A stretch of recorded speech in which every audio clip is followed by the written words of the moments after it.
हर हर महादेव। आज आप सुनिए श्रावण मास के 26वां श्रावण महत्व की कथा। ईश्वर बोले, हे सनत कुमार, श्रावण मास में अमावस्या के दिन जो करणीय है उसको तथा प्रसंगवश जो कुछ अन्य बात मुझे याद आई गई है उसको भी मैं आपसे कहता हूँ।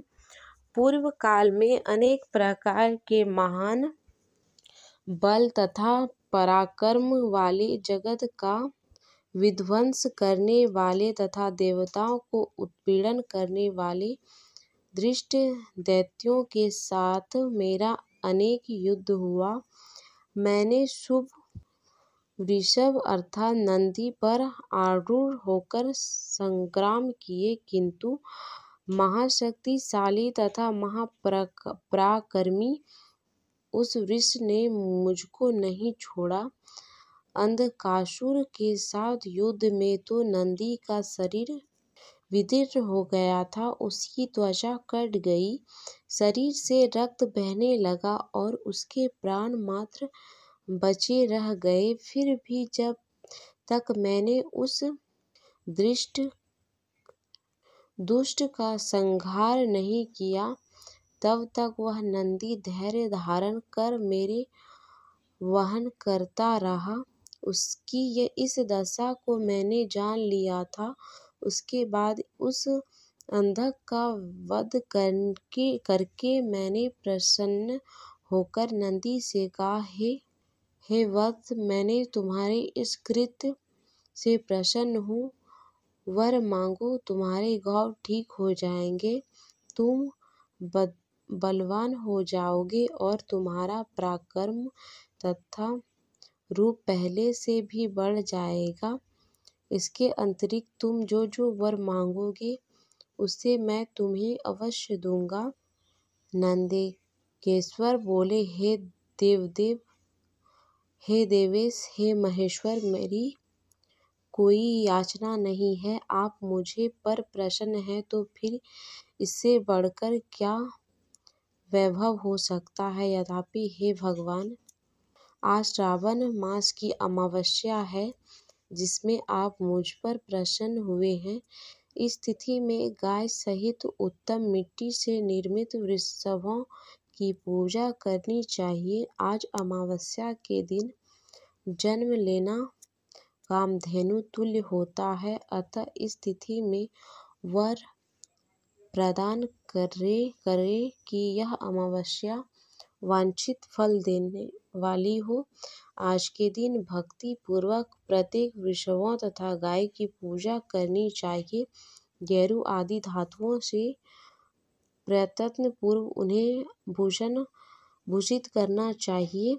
उनकी सींग पर सोना चांदी के पत्थर पड़े और रेशम के बड़े बड़े गुच्छों को भी सींग पर बांधे। अनेक प्रकार के वर्णों से चित्रित सुंदर वस्त्र दे, उनकी पीठ को ढक दे और गले में मनोहर शब्द करने वाला घंटा बांध दे। आहार के रूप में सरसों, तिल की खली आदि अनेक प्रकार का अन्न इस दिन अर्पित करें। यदि आप मेरे ऊपर प्रसन्न हैं तो इन वरों को तथा अन्य वरों को मुझे प्रदान कीजिए। हे सनत कुमार, तब नंदी का यह वचन सुनकर मैं बहुत प्रसन्न हुआ। मैंने कहा, हे वृषश्रेष्ठ, जो तुमने मांगा है सब हो जाएगा। हे नंदी, इस दिन का जो अन्य नाम है उसे भी सुनो। जो वृषभ किसी के द्वारा कहीं भी किसी कार्य में प्रयुक्त नहीं किया जाएगा, तो तीर्ण खाता हुआ तथा जल पीता हुआ, जो शांति पूर्वक विचरण करता है तथा महान वीर बलशाली होता है, उसे पोल कहा जाता है। हे वत्स, मैंने उस दिन यह श्रेष्ठ वर प्रदान किए थे, अतः लोगों के द्वारा इस श्रेष्ठ दिन को पोल नाम वाला कहा। इस दिन सभी कामनाओं को पूर्ण करने वाला वृषभों का महाउत्सव करना चाहिए। कूश, काश, यव, दुर्वा, उधिर, गेहूँ, मंजुल और यह 10 दर्भ होते हैं। ब्रह्मा जी के साथ उत्पन्न होने वाले तथा ब्रह्मा जी की इच्छा से प्रकट होने वाले हैं। मेरे सभी पाप का नाश कीजिए और कल्याण कारण होइए। इस प्रकार मंत्र का उच्चारण करके पूजन करना चाहिए। ब्रह्मा जी के लिए 4 कुश पात्र का पवित्रक बनाया गया और अनेक वर्ण के लिए क्रमश 3, 2 और 1 दर्भ का पवित्रक कहा गया है।